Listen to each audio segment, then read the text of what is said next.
আওয়ামী সন্ত্রাসীদের হাজার হাজার কোটি টাকা আজকে বিতরণ করছে কোর্টের অভ্যন্তরে বিশৃঙ্খলা করার জন্য। গতকালকে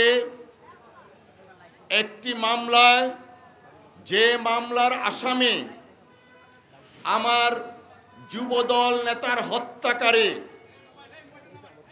যে মামলার আসামি এদেশের গণতন্ত্র হত্যাকারী, যে মামলার আসামি এদেশে খুন, গুম, ক্রসফায়ারের উস্কানিদাতা এবং হোতা, যে মামলার আসামি হচ্ছে শেখ হাসিনার প্রধান দোসর, সেই খায়রুল হকের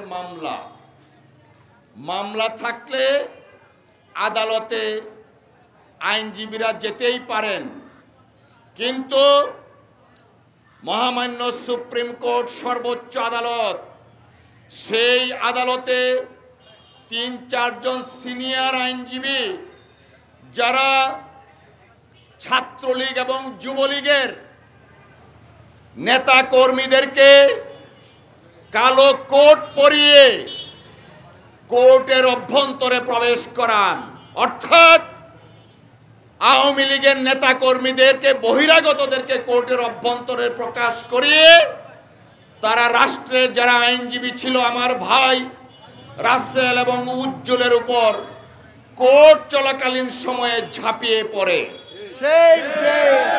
এবং তাদের মধ্য দিয়েছে কয়েকজন সিনিয়র আইনজীবী। আপনারা পত্রিকায় দেখেছেন, তারা শুধু তথাকথিত সিনিয়র আইনজীবী, তারা শুধু বহিরাগত কোর্টের ভিতরে ঢুকাননি, তারা সাংবাদিক তথা ক্যামেরাম্যান নিয়ে কোর্টের ভিতরে ঢুকিয়েছেন।